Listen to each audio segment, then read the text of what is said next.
দর্শক, এবার বাজার দরের খবর জানবো। ঢাকার বাইরে থেকে জয়পুরহাট থেকে আমাদের সাথে যুক্ত হচ্ছেন হারুনুর রশিদ এবং সুনামগঞ্জ থেকে যুক্ত হচ্ছেন এয়ার জুয়েল। প্রথমে চলে যাচ্ছে জয়পুরহাটে হারুনের কাছে। হারুন, সার্বিক পরিস্থিতি জানাবেন।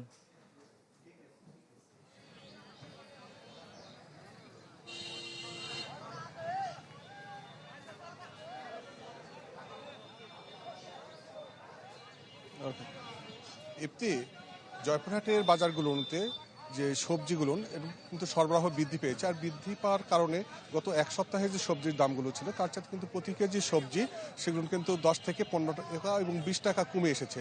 আজকে যদি বলি যে নতুন আলু, যেটি গত 4 দিন আগেও যেটি ছিল 30 টাকা 40 টাকা কেজি, সেই আলু কিন্তু আজকে খুচরা বাজারে বিক্রি হচ্ছে 20 টাকা কেজি, এবং পুরাতন যে আলু আছে সেটি বিক্রি হচ্ছে 5 টাকা কেজি।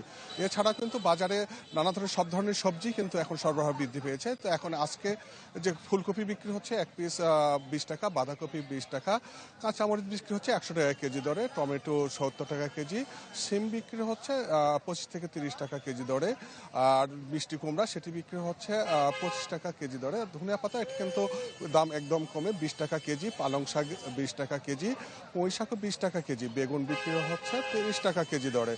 তো সবকিছু কিন্তু সবজি যেটি মোটামুটি এখন ভোক্তাদের নাগালে বেড়াচ্ছে। কৃষকরা যে বলছে তাদের উৎপাদন খরচ বৃদ্ধি পেয়েছিল, বৃদ্ধি পাওয়ার কারণে কিন্তু তাদের যে খরচ বেড়েছে সেই হিসাবে কিন্তু তাদের দাম অনেকটা কমে এসেছে। কয়েকদিন আগে যে বাজার ছিল তাতে কিন্তু কিছুটা তাদের যে আগের যে লোকসান ছিল সেই লোকসানটা তারা পুষিয়ে নিতে পারতো। পাপরিকা আর মেক্সিকান মশলার মাইন্ড ব্লাস্টিং ফ্লেভারে ডিটোস পার্টি হবে জোস যদি থাকে ডিটোস। এছাড়া যদি আজকে মুরগির বাজার, সেটি ব্রয়লার মুরগি, সেটিও দাম কমে 130 টাকা বিক্রি হচ্ছে, যেটি এক সপ্তাহ আগেও ছিল 160 থেকে 180 টাকা কেজি দরে। তো মাছের একটু বাজারের কথা যদি বলি, মাছের বাজারও কিন্তু ঠান্ডার কারণে বাজারে সরবরাহ কমে যায়, প্রতি কেজি মাছেও 100 টাকা কেজি দরে বৃদ্ধি পেয়েছে। তো এই ছিল জয়পুরহাটের বাজার পরিস্থিতি সর্বশেষ। ইফতি। হারুন, আপনাকে ধন্যবাদ।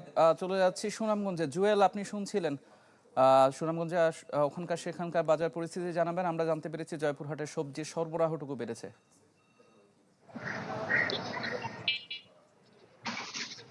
এফটি, সুনামগঞ্জের বাজার পরিস্থিতি যদি বলি, আসলে তেল, পেঁয়াজ, চিনি, ডাল, আদা, যে এই জিনিসগুলো যে আছে এগুলো আসলে সারা দেশের মতোই গেল এক সপ্তাহে তেমন কোনো দাম একটি বৃদ্ধি পায়নি। তবে সবচেয়ে বাজার পরিস্থিতির খারাপ খবর হচ্ছে যে হাওর অঞ্চলে এই শীত মৌসুমে কিন্তু আমরা দেখেছি যে বিভিন্ন যে শাক সবজির মৌসুম থাকার পরেও কিন্তু এই সবজির দাম বেশি।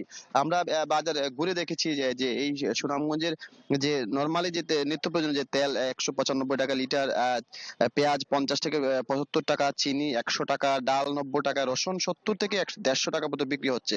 তবে সবচেয়ে বেশি অস্থিরতা হচ্ছে এই সবজির বাজারে। তাই সবজির যে প্রত্যেকটি পাতাকপি, ফুলকপি যেগুলো আছে 40 থেকে 50 টাকা, শিম বিক্রি হচ্ছে 40 টাকা, টমেটো 70 টাকা, আলু 25 থেকে 30 টাকা, এবং কাঁচামরিচ বিক্রি হচ্ছে 140 টাকা। সবজির যে বিক্রেতারা আছেন, বিক্রেতারা বলছেন যে সবজির বাজারে এবার প্রচুর শীত থাকায় অনেক সবজি নষ্ট হয়ে গেছে, এবং যেই সব সবজি আছে সেগুলোর আমদানি কম, এবং এই আমদানি কম থাকার কারণে কিন্তু এই জিনিস সবজি বাজারে অস্থিরতা আছে। এখন পর্যন্ত সবজির দাম কমেনি, যেহেতু প্রত্যেক মৌসুমে এই সময়টায় 20 থেকে 30 টাকা করে প্রত্যেকটি সবজি কেজি পাওয়া যেত, সেই ক্ষেত্রে এখন কিন্তু 50 টাকা নিচে কোনো সবজি পাওয়া যাচ্ছে না।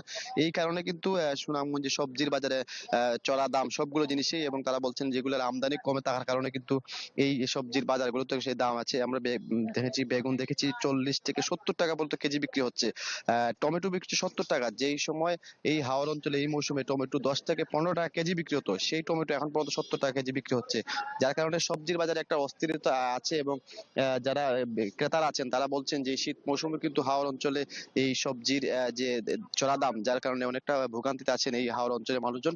তবে বিক্রেতারা বলছেন এই সবজির দামের কারণে কিন্তু আসলে আমদানির কারণে কিন্তু সবজি পাওয়া যাচ্ছে না। সব সবজি আসলে যেগুলো আছে সেগুলো ঢাকামুখী হয়ে যাচ্ছে। এই ছিল আসলে সবজির বাজারের সবচেয়ে খবর। ইফতি। জুয়েল, আপনাকে ধন্যবাদ। দর্শক, জয়পুরহাট এবং সুনামগঞ্জ থেকে যুক্ত হচ্ছিলেন আমাদের সহকর্মীরা, তারা জানাচ্ছিলেন বাজার দরের খবর।